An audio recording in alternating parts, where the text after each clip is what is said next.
There is no such thing as using violence or being violent.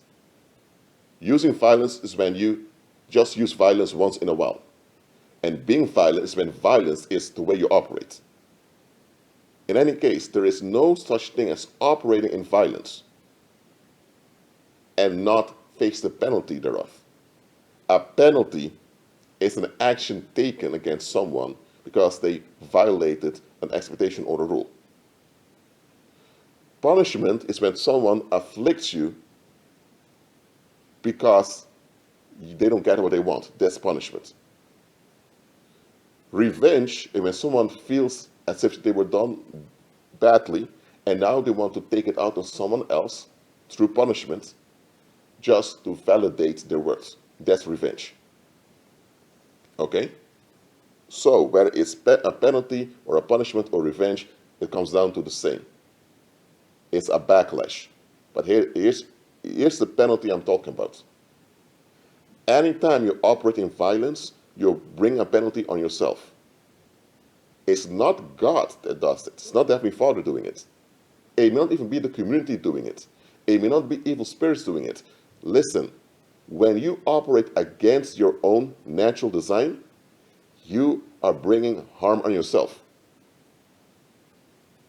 Look, if you have a debit card or a credit card, you can use it to open doors, to slide it through locks to open doors. There are people who do that. You can do that with your card, but you will damage the card. The card may not be usable anymore after a while. You can do it as an option, but it will also harm your debit card.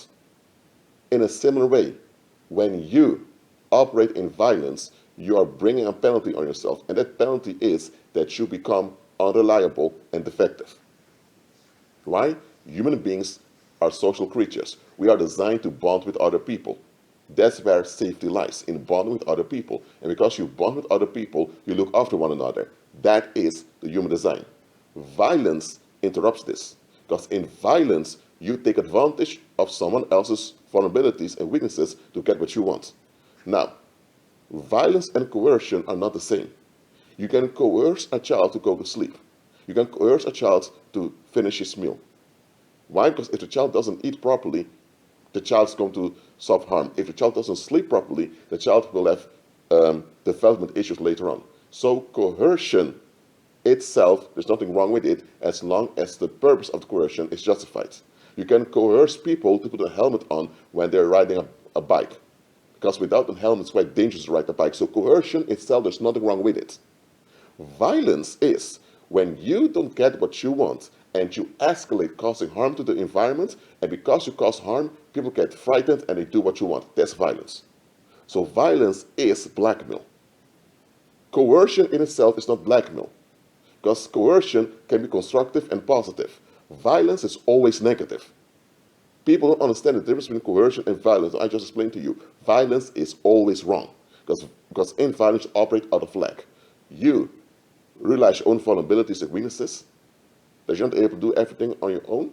So now you want to use the vulnerabilities and weaknesses of someone else against them to get what you want easily. So violence is actually a shortcut you want to take in reality. But there are no shortcuts in reality. It doesn't exist.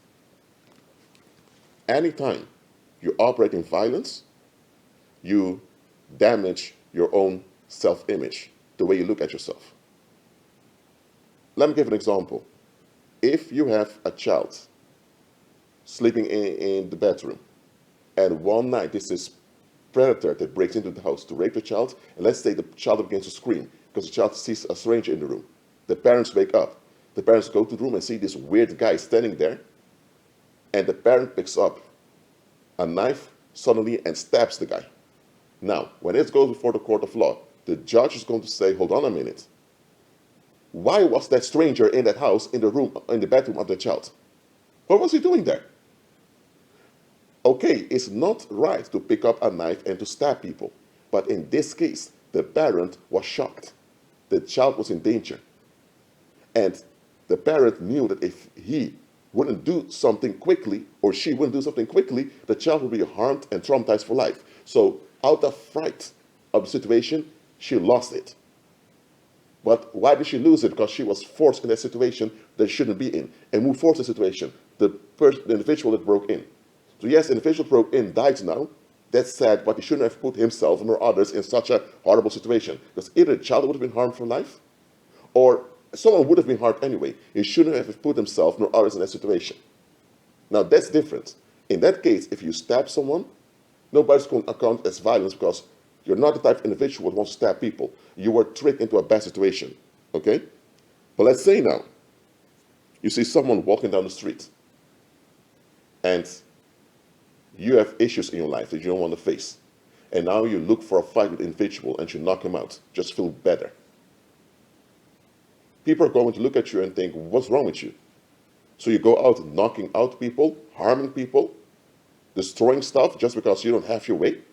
Nobody would take that. But here's the thing. This world runs on violence.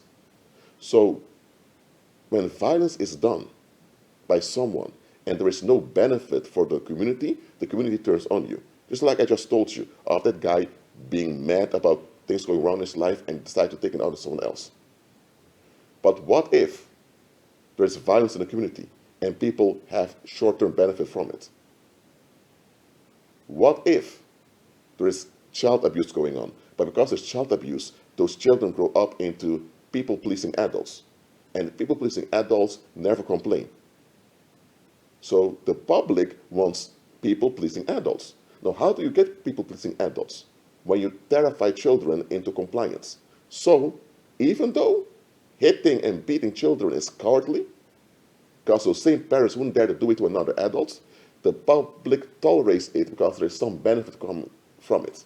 Unless a parent does it in public for everyone to see, then it's way into people's face, then they will take action. But as long as it happens behind closed doors and you can get the revenue out of it, they're happy. And if some of those children turn out with mental illness afflicting them, now they can use them as a victim for narcissistic supply. So as long as the public gets some benefit out of the violence, they will put up with it. That is fallen mankind.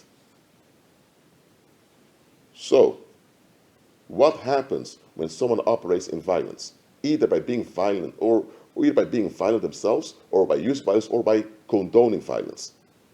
Or by just, you can also be someone that just tolerates the violence, or who just condones it, or tries to justify it.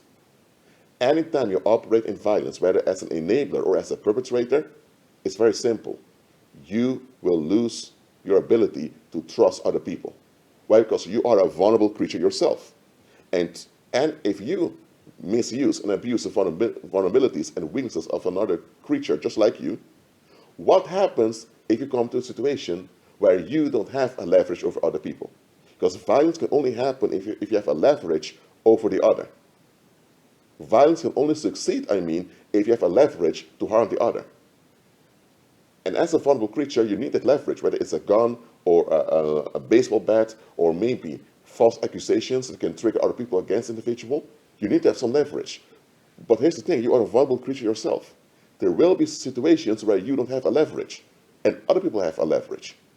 So now your mind is reflecting, hold on a minute, I took advantage of someone else's weaknesses by misusing the leverage I had. What if others do it to me? You did it to others, so it can also happen to you. And you don't want it to happen to you, so you're also going to be extra cautious with other people. And before you know it, you'll become paranoid. Have you ever had people who kept looking at you, staring at you, as if they were expecting you to do something wrong?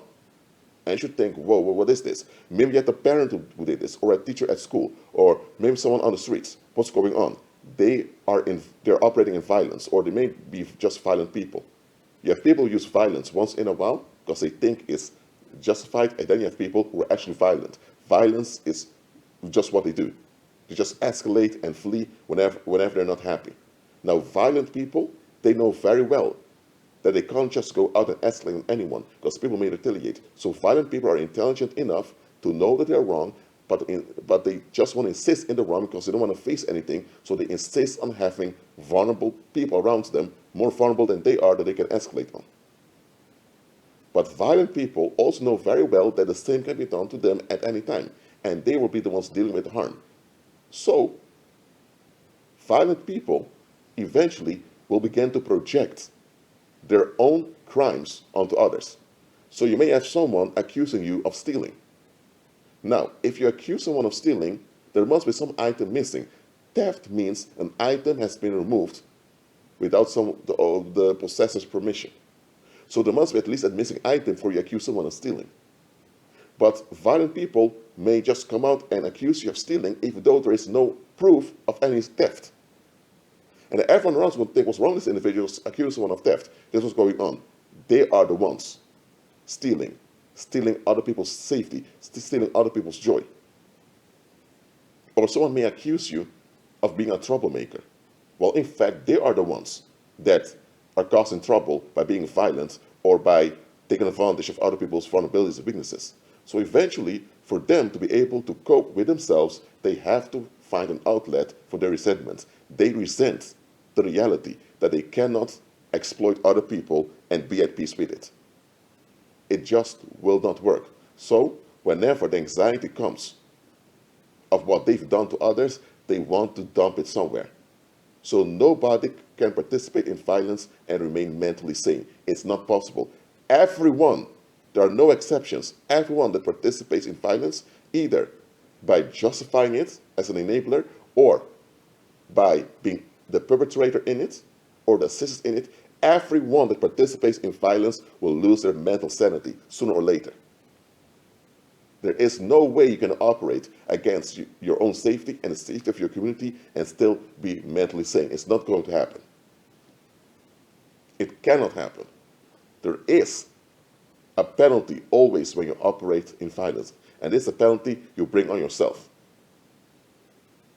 That is why we were warned by the Heavenly Father not to repay evil with evil. Why? Because the moment you operate in evil, the evil is going to curse you. The evil is going to harm you because evil is harmful. So because evil is harmful, when you are involved in it, you suffer harm. As simple as that. And violent people, look at them well. They always look for someone to victimize. Because the anxiety and the unrest that sticks in their mind because of their violence is haunting them everywhere. In order for them to sleep at ease at night, in order for them to be at ease around their wife and children, or around their husband and children, in order for them to be at ease in daily life, they need to have an outlet for their inner unrest. Violence will always develop inner unrest in you when you participate in it. That's just the way it is. There's no way around it. That's why violence is never justified. Look, in a situation where you freak out because of danger, that's different. But to actively think you are entitled to cause harm, just because you didn't have your way, you're out of your mind. But here's the thing, that's how the world operates. The world operates and runs on violence. But why is it then that people just don't realize how ridiculous it is? It is because, as I mentioned before, when you operate in violence, you will lose your mental sanity. So the world in general is mentally ill because they think that feeling entitled to harm someone else when you have a leverage is okay. Parents do it to children, employers do it to employees, slave masters do it to slaves, the government does to its citizens. That's how it goes in the world. And because the violence is always excused, people grow up with the excuses. And people even believe those excuses. And that's why they don't see how not only ridiculous, but how dangerous the situation is. Nobody can operate in violence and remain sane. It cannot happen. Look, the fallen angels were not human beings, okay? They had their they have their own social nature also, as how God designed them in an original state. All the fallen angels were now demons. All of them are afflicted with unrest and diseases and sicknesses that haunt them for all eternity. The same happens to human beings that operate in violence. No spirit being, whether an angelic being or a human being, can operate in violence and remain sane. And once you lose your sanity as a human being, your physical health will also go backwards. So violence is simply not worth it. It never was, never will be, and it never is, and it never can be. That's why, as saints, we ought to operate in real power. When you operate in real power, you get things done without having to violate yourself and other people. But if you don't have the real power that comes from the Holy Spirit, then all that you're left with are tricks to trick situations in your favor, or at its worst, violence to scare things into your favor. So unbelievers only have tricks to trick situations in their favor or circumstances in their favor, or they have violence to scare things into their favor. That's the only two options they have, either tricks or violence. Now, the saints, that means believers that operate in the power, we don't have to use tricks. We can use tricks, but we don't have to. And we especially shouldn't even be involved with violence because we have power that will work out, that will force circumstances to work out on our behalf. So we are at peace, we are at ease. Listen, violence is never worth it. Violence is never justified. How can something be justified if it brings long-term harm to both the one that does it as well as those around him? No, violence is always wrong. There is no such thing as righteous violence. There is no such thing as good violence. There is no such thing as a rightful use of violence. No, it doesn't exist. A lot of people are mentally ill by thinking that violence is a good thing. Now, ask someone if it's okay for an employer to beat a female employee. Let's say the female employee is your wife. Would you agree with the employer beating your wife with a belt or with a shoe or screaming at your wife to teach your wife how to validate him? You would think, oh, he's beating my wife? Oh, let me beat him. Or let's call the cops on him. Other people outside would think, oh, this grown man is beating a grown woman? What the heck? Oh, but when it's a child, oh, it's discipline. Are you kidding me? If you fall for that, you have serious mental issues that needs to be dealt with. You need to go into counseling and you need to go into therapy. Because somewhere in your head, man, something is not well connected in your head for you to fall for this. Anyone who believes in violence has something disconnected in their mind. Because you cannot operate in violence and remain sane. Insanity and mental breakdowns are the result of operating in violence. So it's not just the victims of the violence, but it's not just the targets that will suffer harm, also the perpetrators. And that's why when people insist in violating you, shake the dust off your feet. They are insisting on spreading their misery to you because they are miserable and they insist on having others in their misery to relieve themselves.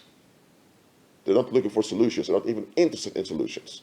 So that's the importance of shaking the dust off your feet.